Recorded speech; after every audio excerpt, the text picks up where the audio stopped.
چیز، شخص یا نام کی جگہ پر جو لفظ بولا جائے وہ ضمیر کہلاتا ہے، اسے ضمیر کہتے ہیں۔ تو ہی جو ہے یہ ضمیر ہے، یہ کس کی جگہ پر ہے؟ الکتاب کی جگہ پر۔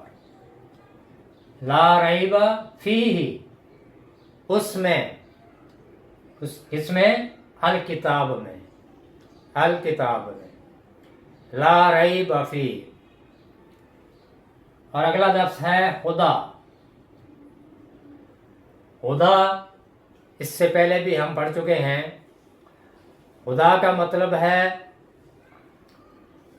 واضح چیز، خدا کا مطلب ہے واضح چیز، نمایاں اور روشن چیز، اور آگے آگے ہونا، یہ خدا کا معنی ہے۔ اور اس کی تفصیل روٹ ورڈ کے ساتھ ہم اس سے پہلے پڑھ چکے ہیں۔ اس کے بعد ہے للمتقین میں لام زیر لی ہے۔ لام زیر لی کا مطلب ہے کے لیے، فار۔ اور پھر آخری لفظ ہے متقین۔ متقین کا جو روٹ ورڈ ہے، اصل لفظ مادہ، وہ ہے واو کاف یا۔ واو کاف یا، یہ اس کا روٹ ورڈ ہے، اصل لفظ ہے، مادہ ہے۔ اور واو کاف یا کا مطلب ہے ڈرنا، حفاظت کرنا اور بچنا، یہ اس کا بنیادی مفہوم ہے واو کاف یا کا۔ اسی سے پھر تقویٰ بھی ہے۔ تقویٰ کا روٹ ورڈ بھی یہی ہے، اور تقویٰ کا مطلب ہے بچاؤ، حفاظت، گناہوں سے بچنا، اللہ کی پکڑ سے ڈر کر نیک اعمال کرنا۔ اور پھر اسی سے متقی بھی ہے۔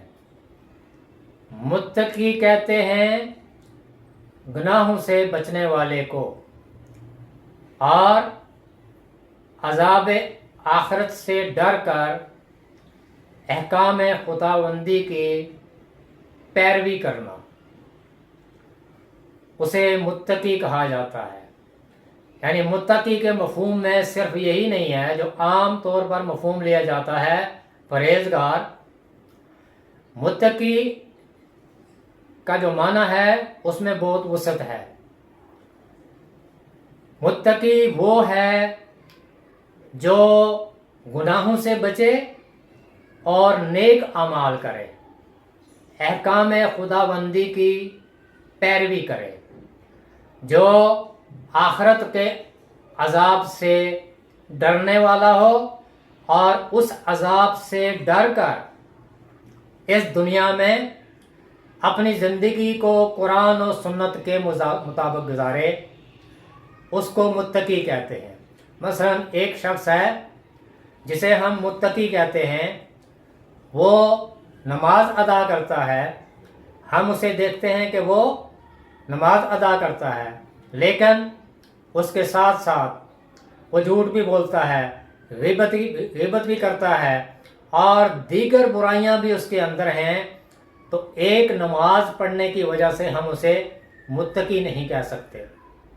یا اگر کوئی شخص ہے جو صدقہ خیرات کرتا ہے، جو لوگوں کو ان کے اندر اپنا مال تقسیم کرتا ہے، لیکن اس کے ساتھ ساتھ وہ سودی کاروبار بھی کرتا ہے، حرام کام کرتا ہے، تو اس کے باوجود ہم اسے متقی نہیں کہہ سکتے۔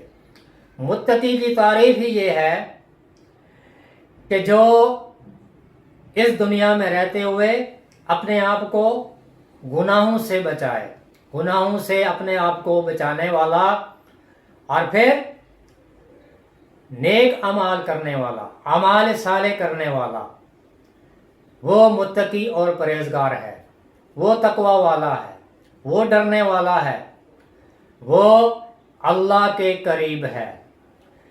کسی کا تقوی، اس کا اندازہ کوئی شخص دوسرا نہیں لگا سکتا۔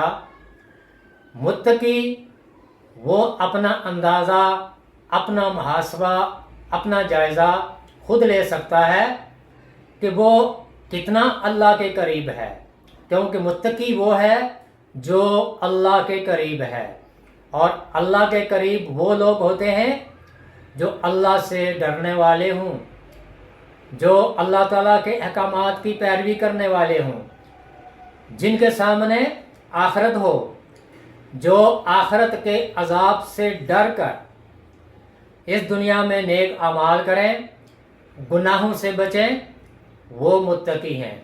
انہیں متقی کہا جاتا ہے۔ یعنی مختصر متقی وہ ہیں جو نیک اعمال کریں اور اپنے آپ کو گناہوں سے بچائیں، اپنے آپ کو جہنم کی آگ سے دور رکھیں، وہ متقی کہلائیں گے۔ تو آیت ہے، یہ پہلی آیت ہے، الف لام میم، یہ حروف مقطعات ہیں۔ ذالک الکتاب، یہ ایک الکتاب ہے۔ یہ جو الکتاب ہے یہ قرآن ہے، اور قرآن کے بارے میں ہی بالکل ابتدا میں اللہ تعالیٰ یہ فرما رہے ہیں کہ یہ وہ کتاب ہے جس میں اللہ کی طرف سے ہونے میں کوئی شک نہیں، کیونکہ مشرکین مکہ اور دوسرے لوگ اس قرآن کے بارے میں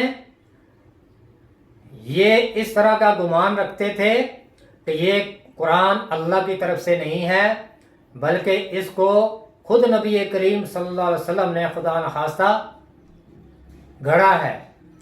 لیکن اللہ تعالیٰ نے بالکل ابتدا میں یہ بات واضح کر دی کہ یہ ایک کتاب ہے، الکتاب، ذالک الکتاب، یہ ایک کتاب ہے، القرآن ہے، لا نہیں، ریبا، کوئی شک، اور ریب وہ شک ہوتا ہے جس میں بے چینی ہو، اضطراب ہو، یعنی انسان کے اندر بے چینی پیدا کر دے، اس کو سکون نہ ہو، ایسا شک۔ تو یہ وہ کتاب ہے جس میں کسی طرح کا کوئی شک نہیں کہ یہ من جانب اللہ ہے، یہ اللہ کی طرف سے ہے۔ اللہ تعالیٰ نے ابتدا میں ہی اس قرآن کی تعریف بتا دی کہ یہ قرآن ہے کیا اور یہ کس کی طرف سے نازل کیا گیا ہے۔ یہ قرآن اللہ کی طرف سے نازل ہوا ہے، اسے جبریل علیہ السلام نے اتارا ہے اور نبی کریم صلی اللہ علیہ وآلہ وسلم کے دل پر اتارا ہے۔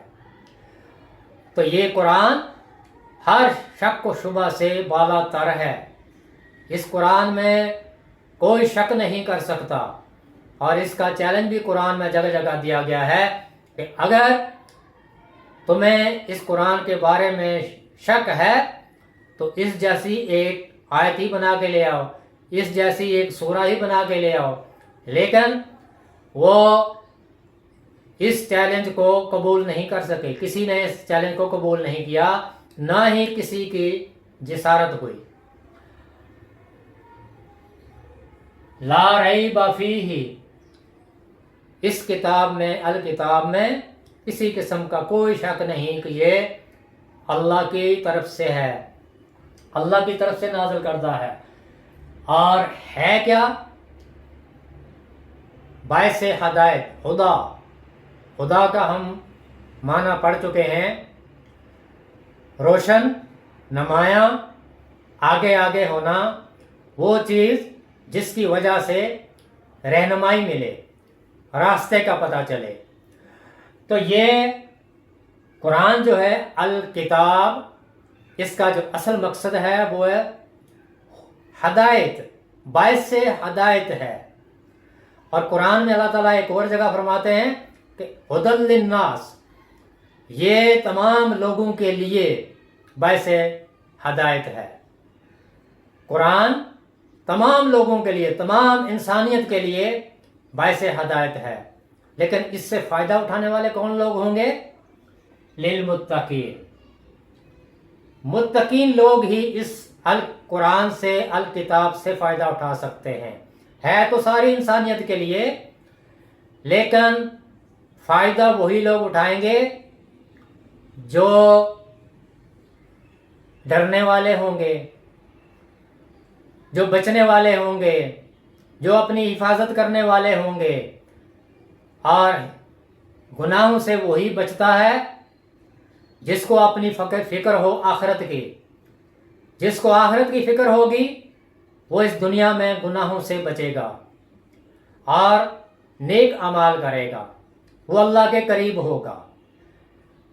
ایسے لوگ اللہ کے قریب ہوتے ہیں جو تقوی والے ہوتے ہیں، جو گناہوں سے بچنے والے ہوتے ہیں اور اعمال صالح کرنے والے ہوتے ہیں۔